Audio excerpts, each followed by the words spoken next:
Você sabe o que é uma briófita? É esse musgo que cresce nas pedras, nas paredes das casas, em árvores. Mas você sabia que elas não existem só em ambientes quentes, como aqui no Brasil, mas também em lugares super frios? Um projeto do Instituto de Biologia, o BrioAntar, estuda essas plantas, só que em ilhas da Antártida. Vem comigo para descobrir um pouco mais. Milhões de anos antes das árvores, os musgos já dominavam o planeta. Mas ninguém se interessa por eles. E na Antártica são eles que predominam. Então é o lugar ideal para você estudar, porque não tem a concorrência com a árvore, com o Eu arbusto. não fazia ideia de que tinha gente na Antártida, de que tinha qualquer coisa acontecendo, nunca passou pela minha cabeça. A gente pegou uma leve tempestade zona, que foi...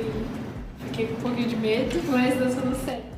O Brasil ele se torna signatário do Tratado Antártico na década de 70, mas ele cria o Programa Antártico na década de 80.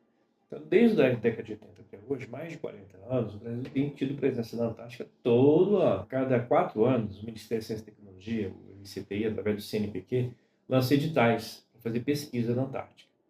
E aí os pesquisadores do Brasil inteiro que se interessam pelo assunto concorrem, né, e aqueles projetos são selecionados. Então, desde 2013, nós temos tido o sucesso, a sorte, né, de aprovar projetos. Então, nós já estamos há 12 anos trabalhando no Programa Antártico Brasileiro. Na verdade, eu conheci uma aluna daqui, ainda no primeiro semestre e tal, fiz um mini curso com ela, foi justamente sobre briófitas e tal, e aí ela pegou umas plantas e eu fiquei tipo, meu Deus, isso daqui é Antártica. Você já foi?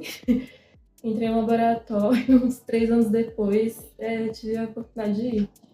Primeira vez que eu fui para a Antártica, eu cheguei lá, o tempo estava horroroso, estava vento de 100 km por hora, tudo branco, e eu pensei, o que eu estou fazendo aqui? Trabalhei minha carreira inteira em regiões tropicais, trabalhei no Vietnã, na Malásia, Indonésia, na Amazônia, muitos anos, lugar quente, né? E lá era uma outra realidade totalmente diferente, pensei, isso aqui não é para mim. E foi ali que eu me apaixonei pela Antártica e acho que ela se apaixonou por mim também, né? As primeiras matérias que eu tive contato com botânica, que era a minha área queridinha, foi a matéria com o Paulo. E nisso eu conversei com ele, aí eu entrei pro laboratório. E aqui no laboratório eu conheci o projeto BrioAntar. E aí, conforme eu fui trabalhando aqui no laboratório, eu acabei pegando uma iniciação científica dentro do projeto. Hoje a gente trabalha principalmente na Shetland do Sul, onde fica a Ilha Rei Jorge, onde está a Estação Brasileira. Tem 3 modais de trabalho. Fica na estação, que é o modal mais confortável, né? Tem o modal ficar a bordo do navio, aí você consegue visitar várias ilhas. E o modal acampamento, que você consegue acampar enquanto o navio vai fazer outras pesquisas, você está acampando e faz aquela pesquisa. A gente sai de Brasília, de avião comercial, vai até a base aérea do Galeão, no Rio de Janeiro. Lá a gente embarca num voo da Força Aérea Brasileira, da FAB. Esse voo da FAB nos leva até Pelotas, no sul do Brasil. Lá a gente recebe as roupas antárticas, as roupas que você vai precisar trabalhar lá, que a Marinha nos empresta. Depois a gente segue nesse mesmo avião até a cidade de Punta Arenas, que é lá no sul do Chile. Lá no Chile a gente então embarca nos navios polares do Brasil e vamos de navio até a estação. Duram 5 dias de navio a viagem, né? 2 dias ali de canais chilenos e 2 dias no Drake. Eu usei bastante, mas faz parte. A pesquisa não é só feita a partir da estação Comandante Ferraz. A Brenda participou da coleta nos navios que saem do Chile, mas não fazem todo o caminho até as Ilhas Shetland do Sul. Eu fui em outubro de 2023 e abril desse ano também. Lá eu fui para Punta Arenas, né? Que é no Chile. E lá é a cidade que mais venta no mundo. E a paisagem é incrível, assim, é muito linda, é surreal mesmo. E principalmente quando você tá no meio do mar, assim, é uma grandeza absurda que você fica, meu Deus. Quando a gente saía pra ver o céu à noite, que é, assim, a coisa mais linda do mundo, é o céu mais lindo que eu já vi, porque tem muita estrela, você só vê estrelas assim no céu. E é muito lindo, a gente consegue ver a Via Láctea também, é lindo demais. E aí toda vez que a gente saía pra ver as estrelas, a gente avisava eles, para eles ficarem de olho na gente, porque à noite é tudo muito escuro, então tem sempre que ter um cuidado maior. E quem vai fazer parte das expedições passa por um treinamento no Rio de Janeiro. Passar uma semana na Marambaia, chamado treinamento pré-antártico, que é feito pela Marinha do Brasil. Explicam mais ou menos, né, várias coisas sobre o dia a dia lá, a convivência, as tarefas. Tem algumas atividades físicas que a gente tem que fazer, como se estivesse simulando o abandono de navio, né? Virabote, desvirabote. A Marinha do Brasil e o CNPq planejam juntos as expedições. Elas só podem acontecer no verão, ou seja, de outubro até no máximo É abril. difícil alguém poder ficar esse tempo todo, né? Os militares ficam, mas os pesquisadores não. Então, a cada 20 dias, 30, 60 dias no máximo, o pessoal está trocando as equipes que estão fazendo pesquisa lá. Eu até sinto falta, às vezes, de ter mais horas de luz. Parece que o dia rende muito mais, você pode sair, fazer mais campo, né? Mais tempo. Existe uma visão meio romântica, vou para a Antártida, ver o pinguim, você é um explorador polar, né? E chega lá é perrengue, é muito puxado. Então as pessoas às vezes se assustam e é perigoso também. Então a gente tem que selecionar também pelo perfil. A gente seleciona a pesquisa, quem está envolvido com a pesquisa, e quem tem perfil psicológico e físico para ir. Tem dias que o barco balança muito. E por incrível que pareça, ele balança mais aqui no sul do Brasil.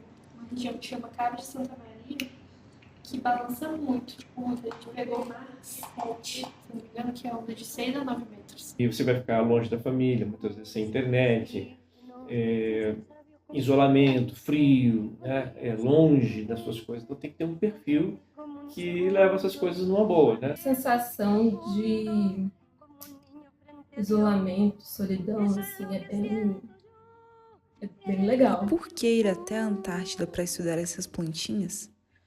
Um dos fatores é o quão antigas elas Mais são. antigas que os dinossauros, mais antigas do que os mamíferos gigantes, elas existem há milhões e milhões de anos.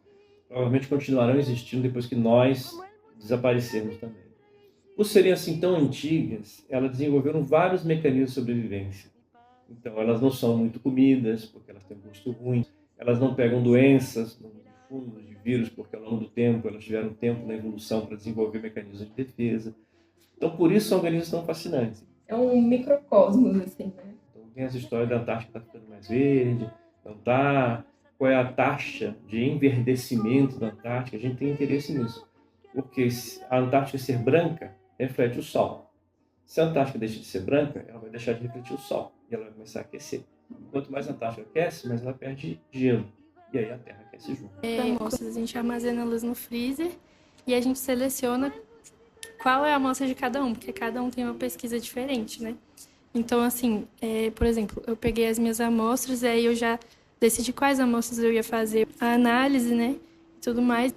Aí eu fiz a extração do DNA e aí a partir da extração do DNA, que é o que eu tô finalizando ali agora, eu vou fazer os PCRs para amplificar a sequência determinada que eu quero do DNA.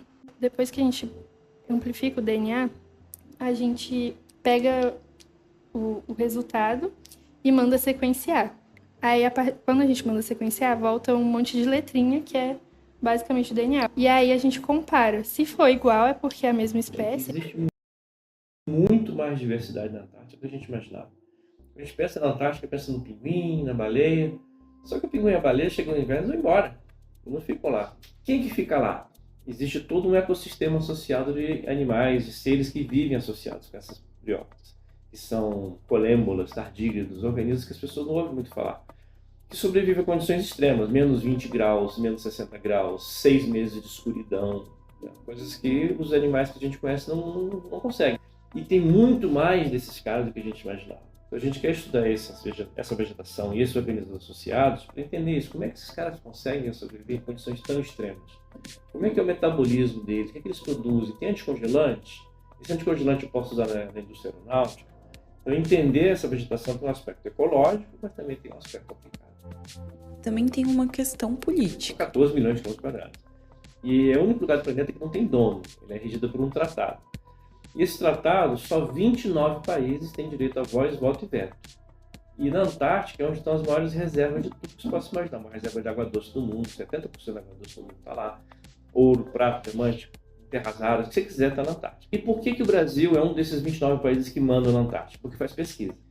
Porque o artigo 9º do Tratado Antártico prevê só vai ter direito a voz, voto e veto para decidir o destino de quase 10% do planeta é quem faz pesquisa.